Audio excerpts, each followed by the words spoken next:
तो कहानी की शुरुआत होती है और हमें केडी नाम की एक लड़की को दिखाया जाता है जो कि एक हाईवे पर गाड़ियों से लिफ्ट मांग रही होती है। तभी हम देखते हैं कि उसे एक ट्रक वाला लिफ्ट देने के लिए तैयार हो जाता है, जिसके बाद अब केडी उस ट्रक से लिफ्ट लेकर आगे बढ़ने लगती है। लेकिन तभी वो ड्राइवर के जूते लेकर वहां से भाग निकलती है। अब ऐसा देखकर वो ट्रक ड्राइवर उसे बहुत ही चिल्लाता है, लेकिन केडी भागती ही रहती है।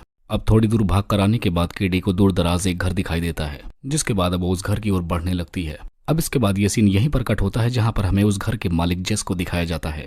और इस वक्त जब वो अपने घर पर आता है तब वहां पर वो केडी को बैठा हुआ पाता है और जेस एक अनजान लड़की को अपने घर पे देखकर उससे पूछने लगता है कि आखिर तुम यहाँ पर क्या कर रही हो। जिसके बाद केडी जेस को अपना नाम बताती है और उससे ये कहते हैं कि इसके साथ साथ मैं तुम्हारी बेटी भी हूँ। इतना कहकर वो उसके घर के अंदर चली जाती है। अब यहाँ पर जब जेस को पता चलता है कि ये लड़की उसकी बेटी है तब उसे काफी हैरानी होती है। दरअसल यहाँ पर हम जान पाते हैं कि जिसने अपनी बेटी केडी को काफी सालों से नहीं देखा था, क्योंकि जब वो छोटी थी तो उसकी बीवी उसको अपने साथ लेकर चली गई थी। अब अगली सुबह उठ जाने के बाद जेस केडी को आवाज लगाकर जगाता है, लेकिन उसे पता चलता है कि केडी उसके घर में है ही नहीं। जिसके बाद अब जेस उसे बाहर ढूंढने के लिए जाता है। तभी वो केडी को माइन के पास देखता है और उसे वहां देखने के बाद वो फौरन उसके पास दौड़ता हुआ आता है उससे बात करने के लिए। और यहाँ पर उसकी बातों से पता चलता है कि जेस यहाँ पर इन माइंस का गार्ड है। तब यहाँ पर केडी जेस को बताते हैं कि इन माइंस में इतना ज्यादा चांदी है कि हम दोनों रातों रात माला माल हो सकते हैं। जिसके बाद अब केडी चांदी को निकालने की बात कर ही रही होती है, लेकिन जेस ऐसा करने से साफ साफ मना कर देता है। तब यहाँ पर केडी उसे बताते हैं कि इस माइंस का जो ऑनर है उसके बेटे ने मुझे प्रेग्नेंट किया था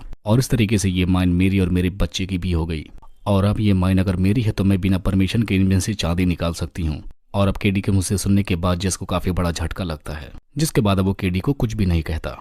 और अगली सुबह हम देखते हैं कि जब ये दोनों माइंस में खुदाई कर रहे होते हैं तभी यहाँ पर इन्हें बहुत सारे चांदी मिलते हैं, जिसे ये लोग अब उसे मार्केट में बेचने की बात करने लगते हैं। लेकिन तभी हमें दिखाया जाता है कि इन दोनों की बातों को ऊपर से एक आदमी सुन रहा होता है। अब इधर हम देखते हैं कि जेस और केडी दोनों मार्केट में आ चुके थे सिल्वर को बेचने के लिए और उन्हें घर आने के बाद एक और सरप्राइज मिलता है, क्योंकि वहां पर उसकी बहन जिन उसका इंतजार कर रही होती है। और यहाँ पर अब जिन से मिलकर केडी काफी ज्यादा खुश होती है।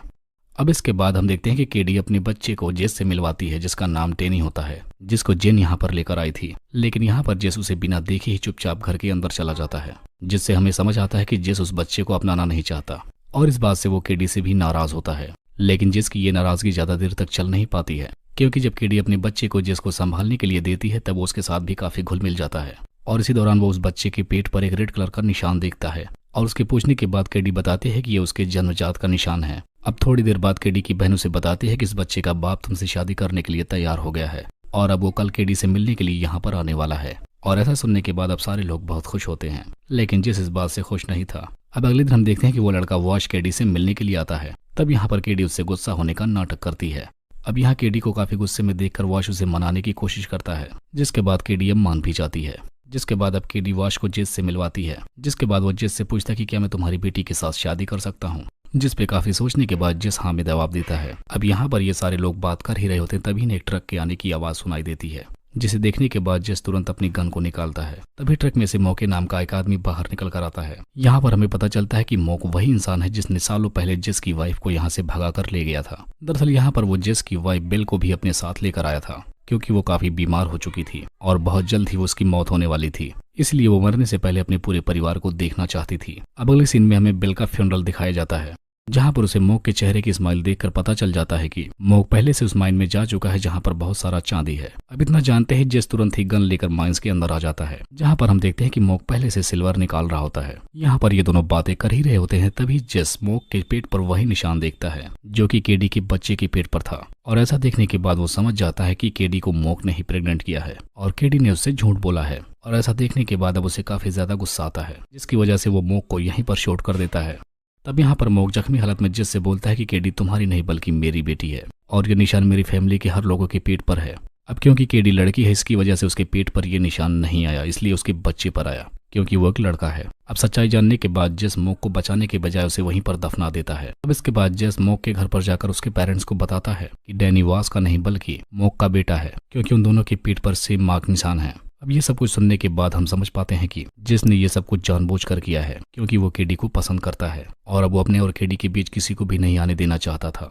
अब वहीं हमें केडी को दिखाया जाता है जो कि अगले दिन वॉश का शादी करने के लिए इंतजार कर रही थी, लेकिन काफी घंटे बीत जाने के बाद भी वॉश वहां पर नहीं आता, क्योंकि उसको विश्वास हो गया था कि वो बच्चा उसका नहीं है। अब वॉस के वहां पर न आने की वजह से केडी को काफी ज्यादा गुस्सा आता है। अब केडी को इस हालत में देखकर जेस उसे टच करते हुए कहता है कि हम इस चीज का बदला जरूर लेंगे और उसकी माइंड से सारा सिल्वर निकाल लेंगे। गुस्से से भरी केडी को भी ये आइडिया सही लगता है, जिसके बाद अब वो दोनों मिलकर माइन में से सिल्वर निकालने लगते हैं। अब वो लोग जब माइन के पास जा ही रहते तभी केडी नीचे गिर जाती है, जिसके बाद जेस उसे उठाने की कोशिश करता है। इस दौरान ये काफी करीब थे, इसलिए केडी जेस को किस करने लगती है और इन दोनों को ऐसा करते हुए एड देख लेता है। अब अगले दिन जब जेस और केडी मिलकर सिल्वर निकाल रहे होते हैं तभी वहां पर पुलिस की एक कार आ जाती है, जिन्हें देखने के बाद जेस तुरंत सारा सिल्वर माइन के अंदर डाल देता है। दरअसल यहाँ पर पुलिस वाले केडी और जेस को अरेस्ट करने के लिए आए थे, क्योंकि एड ने उन दोनों के रिलेशनशिप के बारे में बता दिया था, जो कि कानून की नजर में काफी बड़ा क्राइम होता है।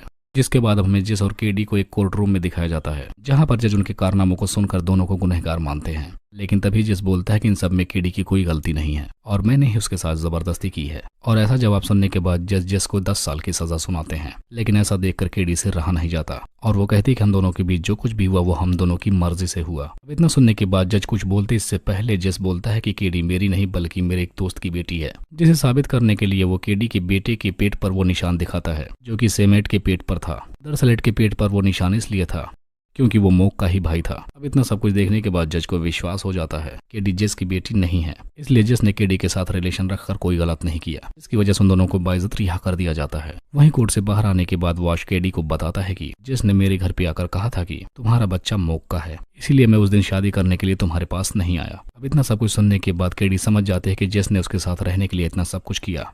इसलिए केडी अब जेस के पास जाकर कहती है कि मेरे बच्चे के फ्यूचर के लिए यही अच्छा होगा कि मैं वॉश के साथ शादी कर लूं। हालांकि जेस ऐसा नहीं चाहता था, लेकिन काफी सोचने के बाद उसे यही सही लगता है। जिसके बाद अब वो केडी को वॉश के साथ शादी करने देता है और इसी के साथ ये मूवी यहीं पर खत्म हो जाती है।